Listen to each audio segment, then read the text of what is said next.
Hello students, today we are going to discuss chapter 3 of class 11 business studies, that is public, private and global enterprises.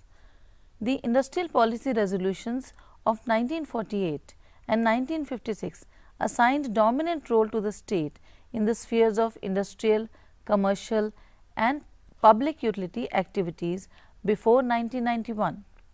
The private sector was always restricted from entering certain areas of business by a number of barriers such as licensing, reserving too many areas for public sector and small scale industries.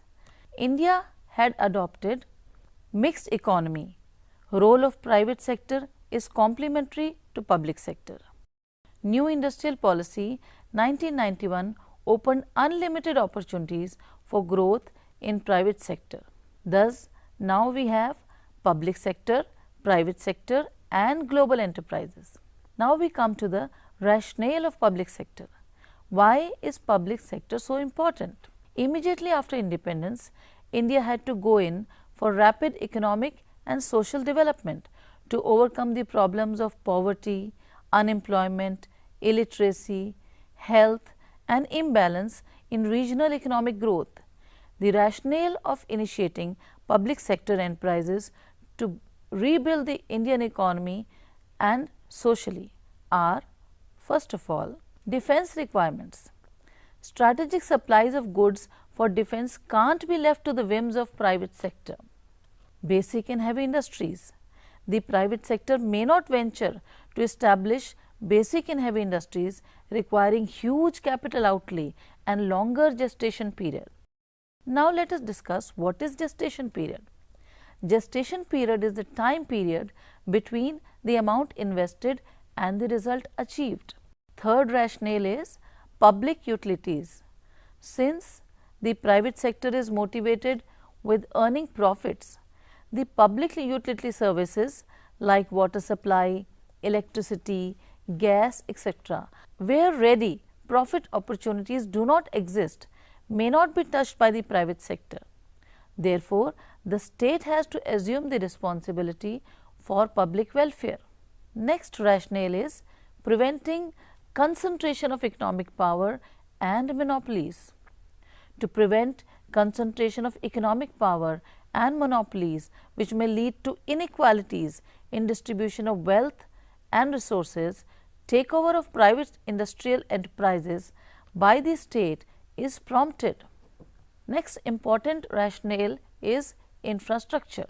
Infrastructure comprising transport, communication, irrigation, etc. can be developed by state only, as they demand long gestation period and lesser return on investment.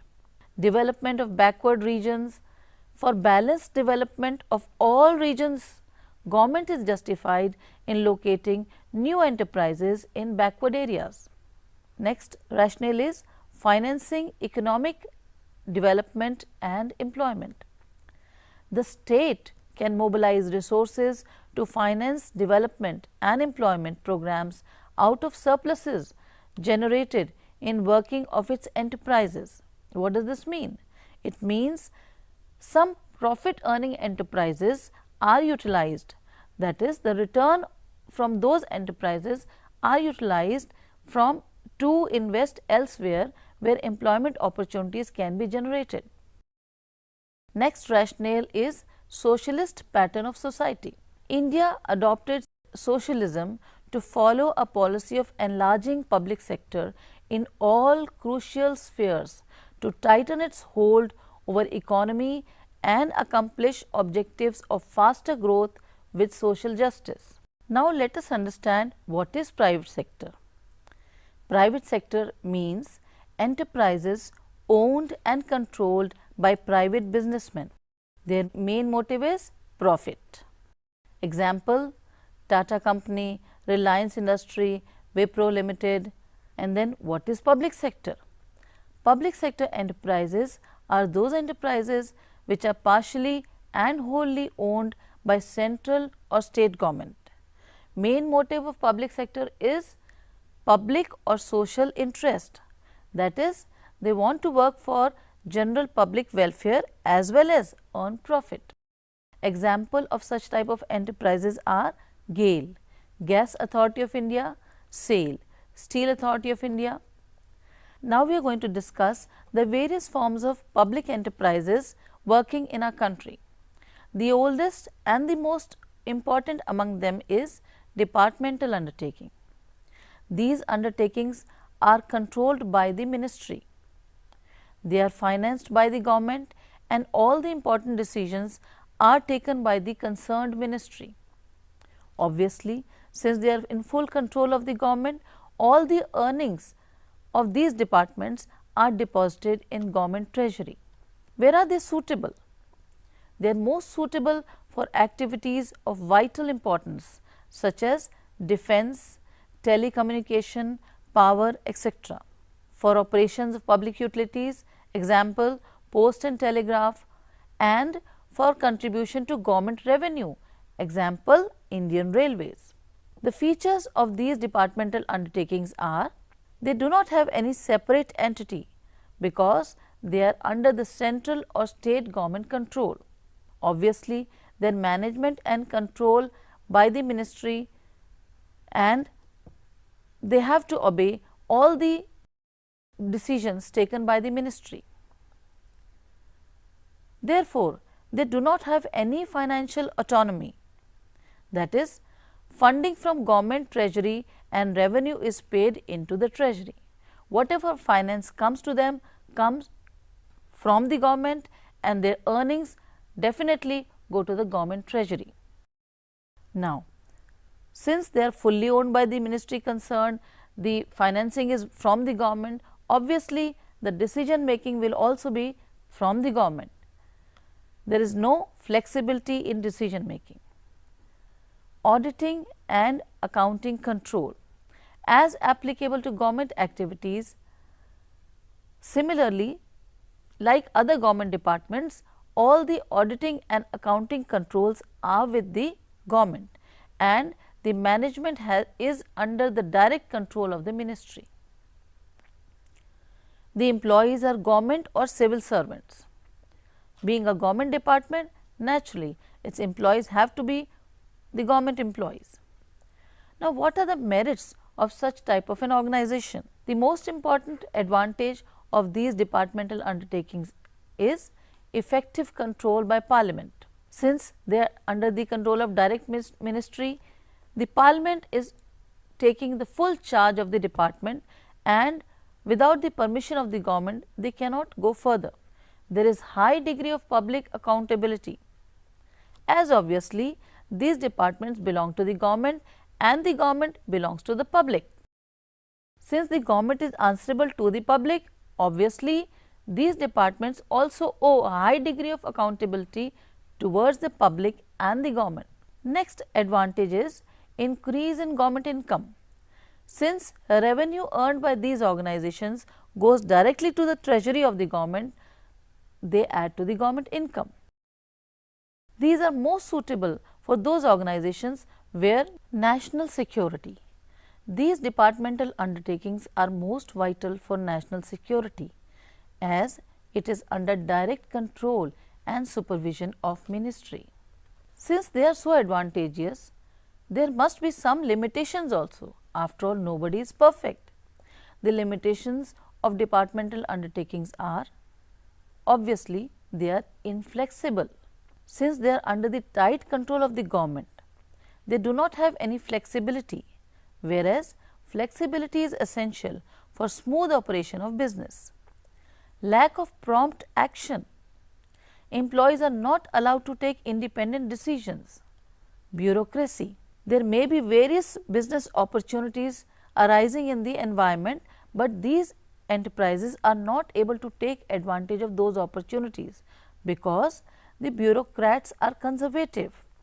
They do not easily permit for quick changes in the way of working. Next limitation is red tapeism. No action can be taken unless it goes through proper channels of authority. Next limitation is political interference. Since these departments are under the tight control of the ministry, there is regular political interference in these organizations. As and when there is a change in the government, the next government comes up with its own policies and interferes in the smooth working of these ministries. Absence of competition. These organizations are usually insensitive to consumer needs and do not provide adequate services. Next organization of public enterprise is statutory corporation. Statutory corporation is a body corporate formed by special act of parliament. Act defines its powers and functions and has capacity to act in its name. That is, these corporations are brought into existence by a special act of parliament. Their limitations, their boundaries of working, their powers, their functions are all defined in that particular act. But they are an individual legal entity and they can act in their name. That is, they can sue and be sued in their own name. They are a separate legal entity.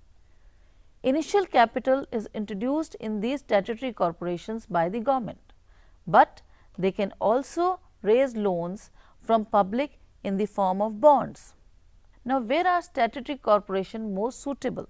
When huge capital is required. Naturally, a single businessman or even private enterprises cannot accumulate so much capital to be able to compete with statutory corporations established by government. The enterprises to run on business lines and for public interest. Various statutory corporations are Industrial Finance Corporation of India, IFCI, Life Insurance Corporation of India, LIC. Now, what are the features of these corporations? They are formed under Act of Parliament. They have a separate legal existence, body corporate, can sue and be sued in its own name. Ownership of these organizations is of the government, that is, they belong to the government. They are economically dependent both on government as well as private sources. The appointment of the employees of these organizations can be from private organizations as well. They have autonomy, that is, they obtain funds by borrowings from government or public. Now, what are the merits of statutory corporation? The most important advantage of statutory corporation is that they have autonomy in operations, that is, they are free from undesirable government regulation and control. It is because of this advantage that they are able to take quick decisions. Since they do belong to the public sector enterprise, their main motive is also service. They want to do welfare for the society as well as earn enough profit to give government treasury a boost. They are professionally managed, that is, there are professionals and government employees as well as private sector employees who manage the organization. There is efficiency of staff. Since private organizations are also deployed to acquire employees, staff apt to be quite efficient. Economic development. They have the power of government combined with the initiative of private sector. This leads to economic development of the country. Despite so many advantages of public corporation, they do have a few limitations. First is incomplete operation autonomy. Actually, in reality, they are not so free from government clutches. That is, all their actions are subject to many rules and regulations. There is regular political interference and major decisions where huge funds are involved are taken by the government. There is monopoly. Government has a practice of appointing advisors to the corporation board. That is, the government does not freely leave these organizations to independently do whatever they want to. They are public enterprises and government keeps a watch on their activities as well as the advisors give regular guidance to the corporation regarding their regular day-to-day working. This curbs the freedom of the corporation in entering into contracts. The last important public enterprise are government companies. According to Companies Act 1956, government companies means at least 51% of paid up capital with central or state or jointly by both. Dear friends, in this session we have discussed public enterprises, why they are so important in our society, what is the rationale of having public enterprises in our society, why are they so advantageous for our society. Then we discussed the various forms of public enterprises, and we have discussed first two major forms of public enterprises, that is departmental undertaking and public corporation. Next session will be on government companies, in which we will discuss in detail how government companies operate, what are the advantages and disadvantages, as well as where are the most suitable. Thank you.